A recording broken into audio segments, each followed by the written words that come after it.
bahwa karakter itu mau ada karismanya atau enggak dalam kita tertipu karena kita merasa Tuhan nggak ada masalah dengan dosa kita. Dan dia merasa dia sudah tangan ngerti. Justru orang yang kayak gini kadang-kadang yang lebih susah dikasih tahu.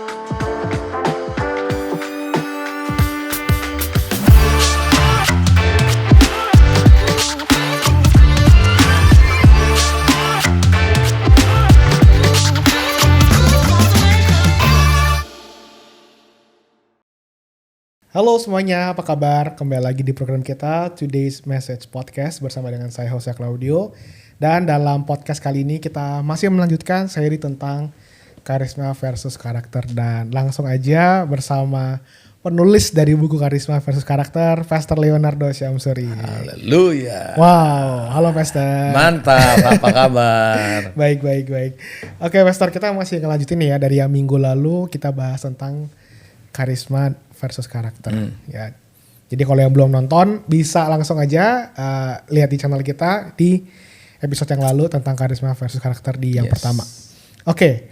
Nah, sekarang pertanyaan berikutnya nih Pastor ya, yang kita mau bahas dari karisma versus karakter adalah dengan berjalannya keduanya ada dalam hidup kita, baik karisma dan karakter. Itu pertumbuhannya harus bagaimana tuh Pastor? Harus emang seimbang terus. Jadi setiap kali ada karisma baru, wah karakternya juga harus makin ini. Nah, gimana tuh Pastor pertumbuhan? Ya, itu kan cara berpikir matematika.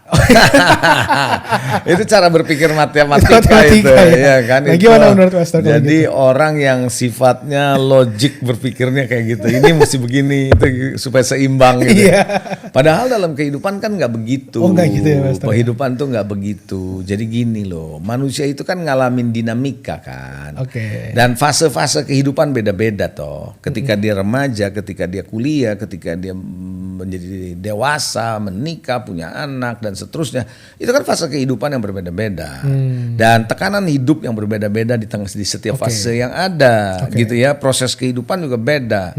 Yang pasti adalah kita mesti paham betul bahwa karakter itu mau ada karismanya atau enggak, dalam artian ada tuh artinya memang betul-betul kita bisa mengoperasikan dan jelas ada, ataupun enggak, karakter itu nggak bisa ditawar-tawar. Kenapa nggak bisa ditawar-tawar? Karena karakter itu adalah yang diinginkan oleh Tuhan pada akhirnya. Karena Roma 8:29 kan begitu, bahwa yang ditentukan dari awal adalah untuk menjadi serupa dengan gambaran anaknya Yesus Kristus. Jadi kita dipanggil oleh Tuhan. Panggilan tertinggi setiap orang percaya adalah menjadi serupa dengan Yesus. Dalam konteks apa serupa dengan Yesus? Menjadi sama dengan dia, ya karakternya. Ya itu adalah keserupaan Kristus itu mesti ada dong. Nah jadi ini nggak boleh stop. Terus jalan. Nah ada orang prosesnya kan up and down, tapi dia terus naik, terus baik, makin membaik. Ada kemenangan-kemenangan yang dialami bersama dengan Tuhan, kan begitu. Jadi artinya kita harus pengejarannya ke sana gitu ya. Bagaimana setiap waktu memang kita mau menuju kepada keserupaan akan Kristus. Betul. Mau ditambah apa enggak karakternya? Karismanya maksudnya. Karismanya. Tetap kita harus bangun karakter kita. Iya. Saya percaya kalau kita bergerak secara karisma kita seneng.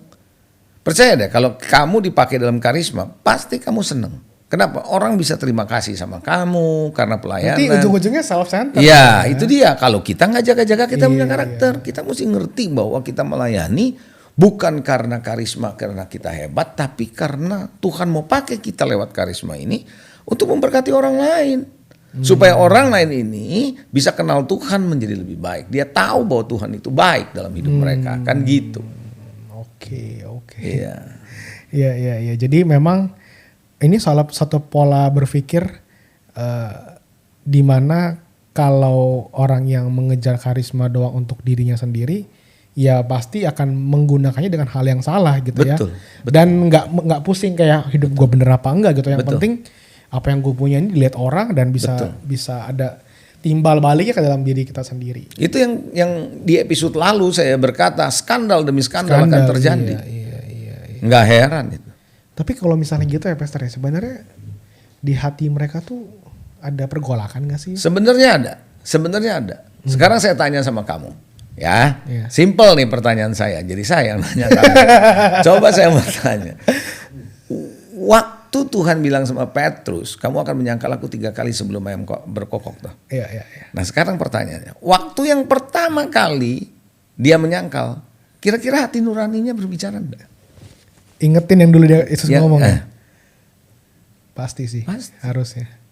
Pasti dia ingat, tapi dia lawan. Saya yakin dia bilang, oh ya enggak. Nah begitu yang ketiga, ayam berkokok, dia sadar deh.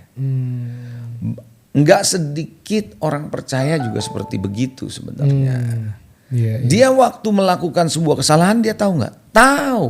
Lah Roh Kudus kan mengingatkan dan menginsyafkan kita. Benar. Kalau kita ada Roh Kudus di dalam diri kita, betul nggak? Iya, setuju. Berarti kan di situ peran Roh Kudus bekerja sebenarnya. Cuma kita membenarkan diri kita.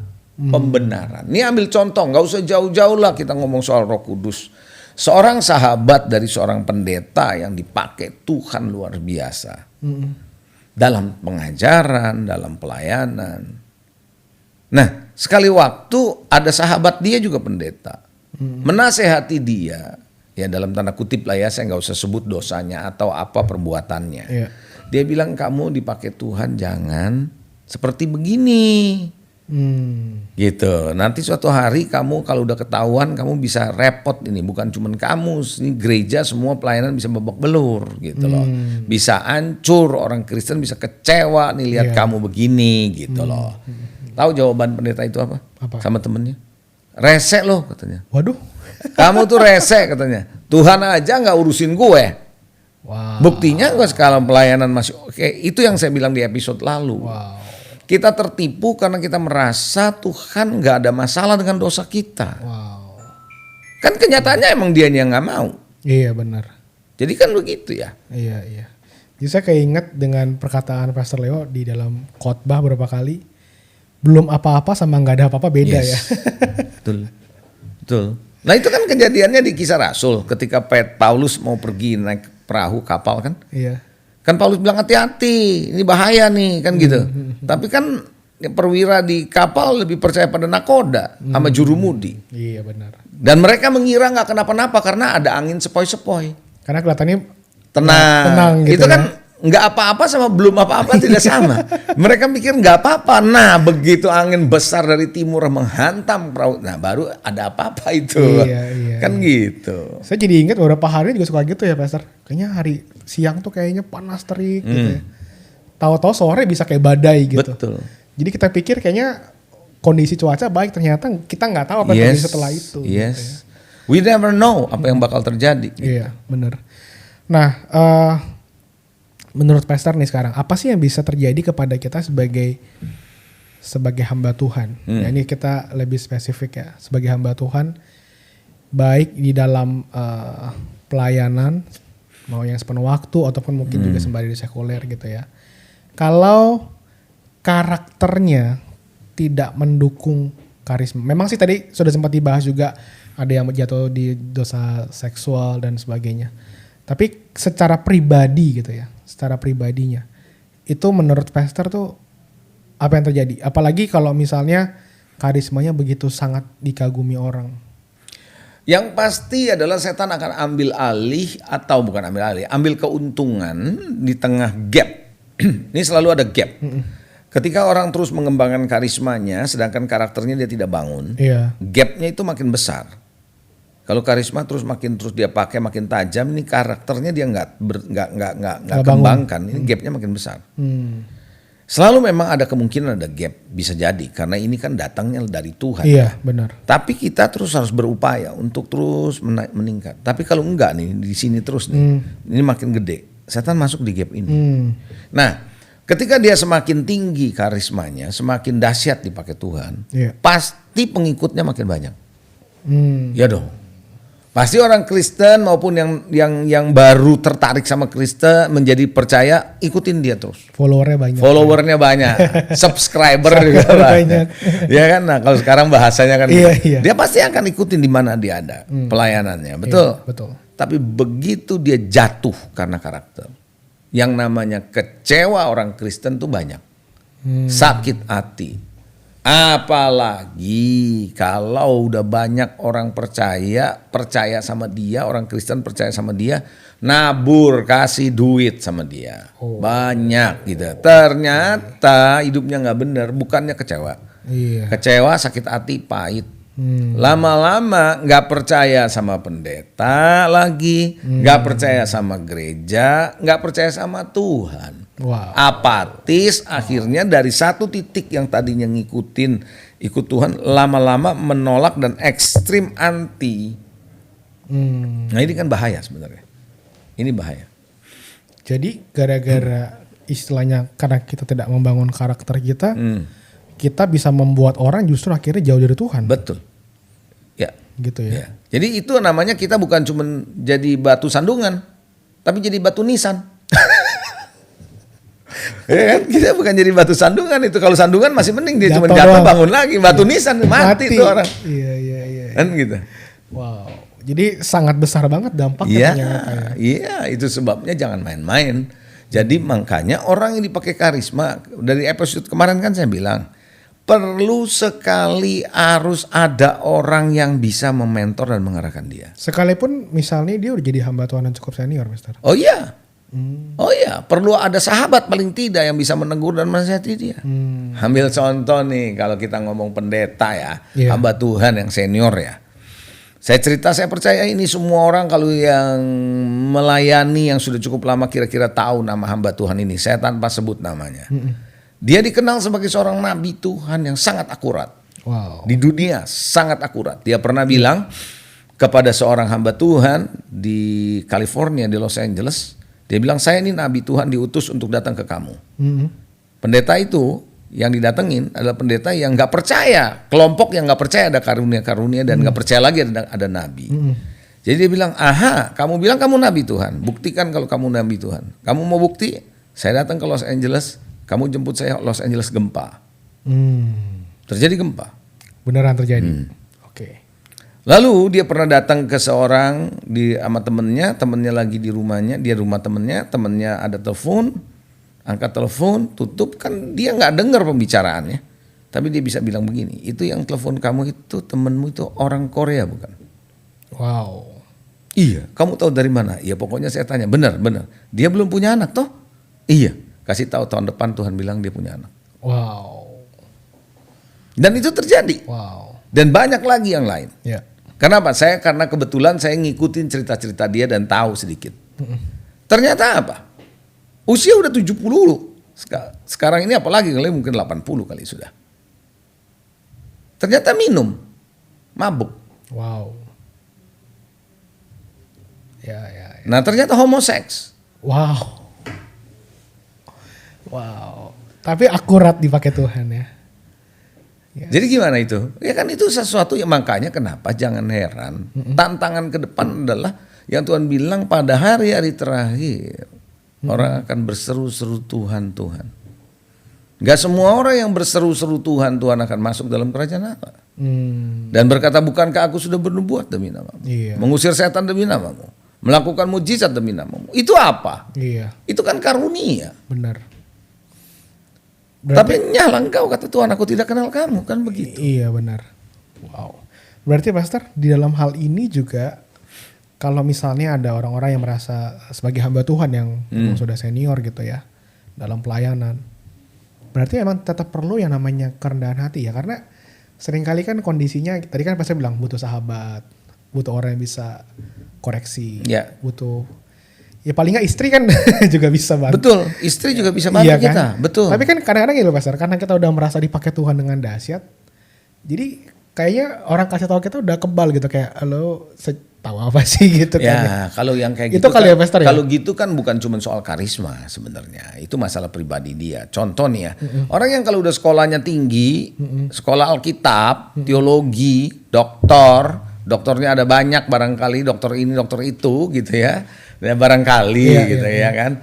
Terus doktor di teologi, doktor di bidang ekonomi, doktor di mana lagi gitu ya. Dan dia merasa dia sudah ngerti. Justru orang yang kayak gini kadang-kadang yang lebih susah dikasih tahu. Iya. Nggak usah ngomong karisma deh. Kita ngomong soal pengetahuan. Itu kan bolak-balik adalah sejauh mana hati kita seperti Daud. walaupun dia udah jadi raja, dimaki-maki sama seorang penduduk yang memaki-maki dia, iya kan? Iya. Dia tetap bilang siapa tahu Tuhan pakai dia. Ya kan? Tapi itu saya waktu baca itu kayaknya, kok Daud bisa gitu ya? Ya walaupun Simei teriak-teriak, wah segala macam, dia tenang aja. Kenapa? Orang kalau mau menjaga hati, di posisi manapun dia tetap punya hati yang begitu.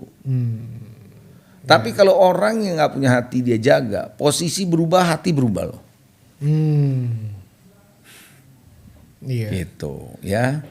Sedangkan Tuhan, maksudnya gini, berarti kan Tuhan kan apa yang menjadi kairosnya dia kadang kasih ke kita, bahkan tadi Pastor Leo bilang bahwa baru berapa waktu aja pastor udah bisa bisa profetik. Betul. Iya kan? Betul. Berarti memang sebenarnya pengejaran karakter kita ini harus, bisa saya bilang mungkin kita juga harus nge-push juga gitu ya. Iya. Karena Tuhan bisa tambahkannya dengan cepat yang kita nggak pernah tahu gitu. Prinsipnya gini, basis utamanya kekristenan adalah perubahan menjadi serupa Kristus. Pembaharuan hidup kita. Manusia baru, manusia lama sudah berlalu, yang baru sudah datang.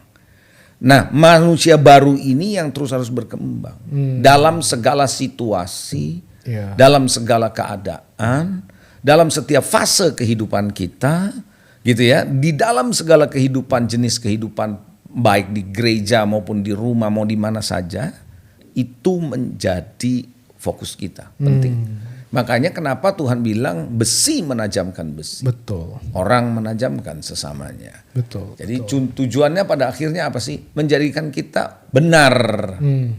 Kita sudah dibenarkan, tapi ada proses pembenaran untuk hidup kita berjalan bersama dengan Tuhan, kan begitu. Itu bagian kita. Iya, itu yang membuat kita semakin hari semakin kudus. Iya.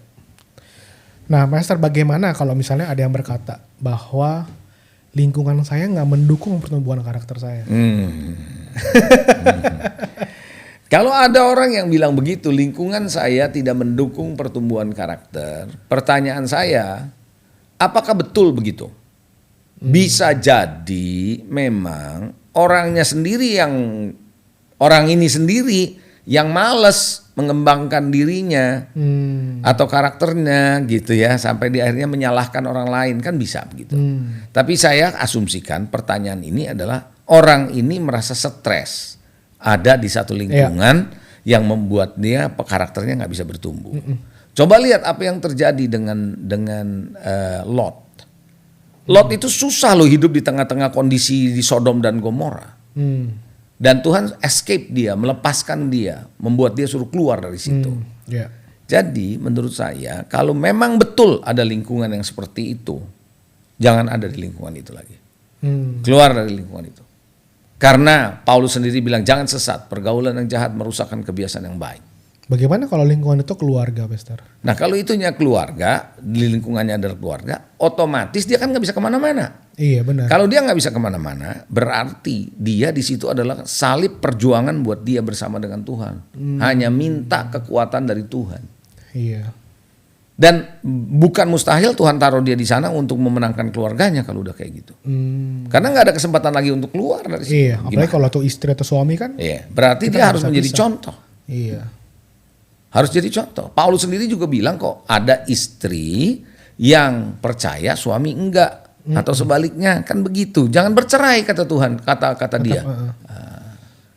Iya. Jadi iman kita ini penting. Nah jangan sampai kita ke bawah gitu. Oke, jadi mungkin kalau dari yang tadi kita bahas di awal, kalau emang misalnya di dalam keluarga secara jasmani kita nggak ada yang mendukung, disitulah pentingnya kita punya keluarga rohani juga. Betul, ya Pastor ya. Betul. Makanya kenapa orang seperti ini butuh keluarga rohani gereja lokalnya. Bolak-balik dia perlu seorang pemimpin, seorang mentor, seorang gembala sidang, ya, atau seorang bapak rohani yang secara konsisten dari waktu ke waktu melihat pertumbuhan dan pergerakan dia. Jadi dia juga harus belajar gitu loh, mau dididik, mau diarahin. Gitu. Oke, jadi harus mau membuka diri untuk mau dibentuk juga. Yes, of course. Nah sekarang kalau begitu bagaimana nih kalau menurut Pastor kita bisa menguji karakter kita atau mengukur gitulah ya. Sejauh mana kita udah bertumbuh atau belum? Nah sebenarnya ujiannya banyak. Saya kasih contoh yang paling gampang sebenarnya tuh begini. Apa reaksi kita ketika seseorang memperlakukan kita tidak enak, tapi kita bisa membalas orang itu karena orang itu mungkin pembantu kita, lebih di bawah di kita, bawah gitu kita. ya. Kita bisa melakukannya. Apakah kita melakukannya? Yeah. Banyak orang diperlakukan tidak baik sama atasannya dan dia tidak bisa nyerang balik karena itu atasannya. Iya benar. Dan dia diam aja. Iya. Tapi padahalnya mangkel dan marah-marah. Nah, ujian karakternya adalah ketika kita tahu kita bisa membalas, tapi kita tidak melakukannya. Itu satu. Yang kedua, ketika kita sendirian, tidak ada saudara seiman. Ya ada yang lihat di luar kota sendiri, di kamar hotel sendiri. Iya. Akankah kita melakukan sesuatu yang aneh atau tidak? Iya.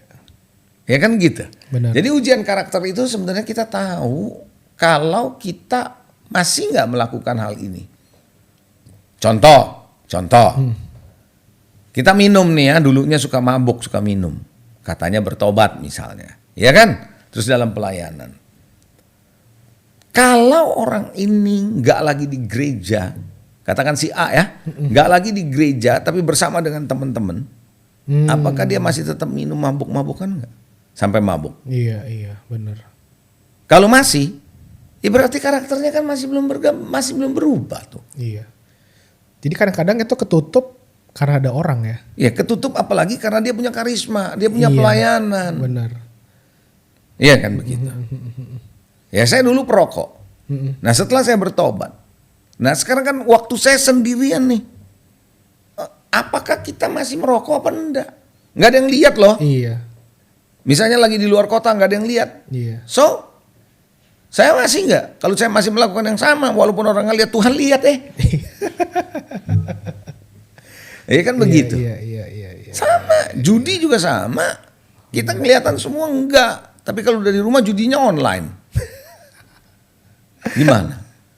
Lah, jadi pengembangan karakter itu testing adalah kita sendiri yang harus tahu. Makanya Paulus bilang kerjakan keselamatanmu dengan takut dan gentar. Terutama ketika aku tidak hadir. Artinya nggak ada yang mantau kamu nih, nggak ada yang lihat nih, gitu loh. Seberapa dia mau punya tanggung jawab untuk mengembangkan karakternya. Betul. Wow. Yeah. Jadi kalau sendirian, ketika justru kita di luar mimbar ya istilahnya ya, nggak karisma kita lagi nggak bekerja, maksudnya di luar kita pelayanan lah gitu. Di situ justru testingnya ya, seberapa kita mau tetap melakukan hal yang benar. Ujian karakter adalah ujian di mana ketika kita harus berhadapan dengan hal-hal yang tidak menyenangkan kita. Hal-hal yang dimana yang dulu kita punya hidup lama bisa panggil kembali. Itu kan ujian karakter. Gitu. Nah itu Pastor contoh ya dalam hal tadi contoh merokok gitu. Bisa benar-benar stop. Kan banyak orang yang berdalih seperti ini. Wah itu udah susah banget deh. Gitu ya. Nah kalau Pastor sendiri tuh gimana gitu bisa, maksudnya apakah itu emang benar-benar Pastor, saya gak mau merokok, atau benar-benar dari power yang Tuhan kasih gitu? Nah kalau itu jelas, itu power of the Holy Ghost, power of the Holy Spirit. Saya percaya itu adalah karena kemurahan dan anugerah Tuhan sih. Ya karena saya dulu mau mencoba berhenti merokok gak bisa-bisa. Susah loh orang yang terikat merokok sebenarnya tuh saya ngerti gitu. Iya. Ya, tapi setelah saya terima Tuhan, saya ngalamin perjumpaan dengan Tuhan, itu saya coba lagi merokok udah gak enak tuh. Itu bisa terjadi dan saya tidak mencoba-coba terus. Karena ada orang yang nekat, gue coba lagi. Lu mencari gara-gara kan begitu. Kita udah 1 kali 2 kali nggak lagi, udah saya lepas, udah saya tinggalin. Dan nggak ada lagi keinginan gitu, udah nggak ada. Makanya saya nggak heran Alkitab bilang bahwa Allah memberikan kamu roh dan hati yang baru. Yeah. Di dalam masa perjanjian baru, di dalam zaman anugerah, di zaman kasih karunia ini, Tuhan memulihkan hati kita dan roh kita sehingga kita mempunyai keinginan yang berbeda, selera yang berbeda dari yang sebelumnya. Ini karya Roh Kudus. Gitu. Oke. Ya, tapi tentu saja ini pengalaman pribadi yang berbeda-beda, ya. Tapi ada juga yang memang dengan upaya mereka, dengan program yang ada program mau kita berhenti dan bisa juga. Ya bolak-balik adalah bagaimana sih karakter kita mau dibentuk, rela nggak kita, mau nggak sih kita dekat sama Tuhan, berjalan sama Tuhan itu sih. Iya. Jadi sebenarnya pada akhirnya kita sendiri yang tahu ya, karena banyak orang yang bisa gini loh Pastor, bisa berdalih artinya, ini mah nggak apa-apa lah, maksudnya juga bukan, contoh nih kayak tadi, misalnya rokok lah atau minum, ini juga apa ya, maksudnya kayak, ini kan emang hobi gue gitu kan ya. Ya bisa aja. Tapi sebenarnya di hati tahu itu nggak bener gitu kan ya. Itu mah hanya tinggal tunggu waktu menurut saya. Suatu hari itu akan membuat menjadi suatu jebakan buat kita dan itu menjadi lobang yang akan menjerumuskan kita nanti pada satu titik. Perjalanan kita adalah satu perjalanan yang melepaskan yang lama menuju yang baru dan manusia baru kita harus makin terus bertumbuh. Itu aja. Wow. Kalau misalnya Pastor ada orang yang sekarang posisinya adalah gini, kita sebagai jemaat nih atau orang-orang tertentu ya, pasti ya Pastor juga pernah melihat atau mendengar berita-berita kayak tadi ya, wah ada seorang pendeta atau gembala yang terkuak gitu ya, di mana soal seksual lah, soal uang lah dan seterusnya. Bagaimana seharusnya respon jemaat untuk melihat kondisi, karena banyak yang tadi kan ya meninggalkan gereja, meninggalkan Tuhan, dan yang parah lagi ya akhirnya berkata membuat cerita-cerita dan sebagainya. Itu kan juga akhirnya orang-orang yang melihat kayak, oh pendeta tuh begini, padahal bukan semua pendeta gitu ya. Tapi karena cerita dari orang-orang ini yang kecewa dengan hamba-hamba Tuhan ya, itu kan seringkali menjadi banyak noise buat kekristenan gitu ya. Nah jadi kalau menurut atau pesan pastor gitu buat jemaat kalau menemukan ada hamba-hamba Tuhan yang terjatuh dalam karakter mereka, harus seperti apa? Pesan saya adalah satu, bukan cuma jemaat, termasuk pendeta juga ya, harus hati-hati. Begini, jangan pernah menghakimi orang. Baca lagi dalam Roma pasal 2 tadi yang saya kemarin bilang di dalam episode yang lalu. Saya katakan bahwa jangan menghakimi orang lain, dan bukankah kita yang menghakimi orang lain kita juga berbuat. Cuman versinya aja beda, ekspresinya beda, kan begitu ya. Jadi kalau ketika menghakimi orang, kita tidak luput loh dari kesalahan kita. Jadi kalau orang berdosa, orang jatuh, itu bukan cuma dia yang jatuh, kita juga bisa jatuh. Nah, jangan berpikir orang itu jatuh terus kita nggak bakal jatuh, nggak gitulah. Karena kita juga sangat berpotensi dan rentan untuk bisa terpleset seperti dia. Doakan orang yang seperti itu. Jangan dihakimi, jangan malah diekspos, jangan dibuat di media sosial jadi rame. Iya benar. Yang membuat orang pada akhirnya malah jadi apatis sama Tuhan. Iya benar. Kita jadi senjata setan. Tanpa terasa, tanpa disadari kita jadi senjata setan untuk mengumandangkan pikiran-pikiran yang gak bener gitu loh dari setan. Iya setuju. Iya kan, yang menuduh, kan setan tuh kerjanya menuduh. Menjatuhkan. Iya. Makanya Tuhan bilang there is no condemnation, tidak lagi ada hukuman bagi mereka yang percaya kepada Tuhan. Iya. Nah, kalau Yesus saja waktu dihadapkan seorang perempuan yang kedapatan berzina oleh orang Farisi kan mintanya dia dilemparin batu. Tapi Tuhan bilang apa? Siapa yang tidak berdosa dia dulu. Nggak ada yang berani tuh. Karena memang semua orang berbuat dosa. Benar. Jadi prinsip saya, kalau ada orang berbuat dosa, jangan diceritain kemana-mana lagi, atau malah diekspos, atau malah disebarkan. Ya udah, kalau udah kayak gitu kita udah tahu. Ya udah. Iya. Kita doakan aja. Oke. Atau kita diam aja. Gitu. Belajar dari kesalahan orang lain. Jangan sampai nanti suatu hari kita jadi kayak gitu. Iya. Oh banyak loh hamba-hamba Tuhan tanpa sadar ketika dia mulai ngomongin orang lain, malah dia jatuh di tempat yang lain. Istilahnya semua juga punya chance untuk jatuh. Ya, gitu. Pertanyaan saya adalah begini, termasuk para pemirsa. Emang para pemirsa kita semua ini nggak kebal apa terhadap dosa? Iya. Kebal apa terhadap kesalahan? Kan gitu. Iya. Kan enggak. Yes. Oke. Pastor, sebagai bagian yang paling terakhir dari versi karisma versus karakter ini, apa mungkin yang menjadi pesan Pastor Leo kepada khususnya bukan buat hamba-hamba Tuhan ya, baik yang pendeta maupun juga pelayanan dalam gereja sebagai volunteer gitu. tentang karisma dan karakter ini?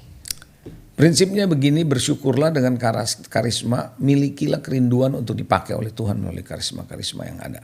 Yang Tuhan sediakan. Kejar itu, kembangkan itu. Tapi jangan lupa bahwa itu semua perlu ada basis yang kuat. Kebenaran firman Tuhan Alkitab itu menjadi landasan utamanya. Kristus sebagai batu penjurunya. Tapi kemudian setelah itu diri kita yang dipakai harus jadi saksi. Bukan cuma pinter ngomong bersaksi, tapi harus jadi saksi. Kita ini antara the message and the messenger harus jadi satu. Pesan yang disampaikan dengan yang menyampaikan pesan harus menyatu. Jangan sampai pesannya bagus, yang menyampaikan pesan hidupnya nggak benar. Itu harus menyatu. Satu kesatuan, satu paket. Betul. Gitu. Jadi kalau kita dipakai Tuhan dengan karisma, puji Tuhan, jangan sombong. Itu semua adalah pemberian. That's right. Nah, tinggal bagaimana kita mengembangkan karakter kita. Dan itu butuh sebuah komunitas, gereja lokal, keluarga yang terus memantau hidup kita dari waktu ke waktu. Kalau Anda pindah-pindah dari satu tempat ke tempat lain, gak ada yang tahu dulunya kamu kemana. Iya kan begitu, tahunya cuma yang terakhir aja. Bener, setuju. Ya kan, kalau kamu ada di tempat itu terus, kelihatan dari cerita awal sampai akhir. Pertumbuhannya kelihatan, koreksinya di mana, kelemahannya di mana.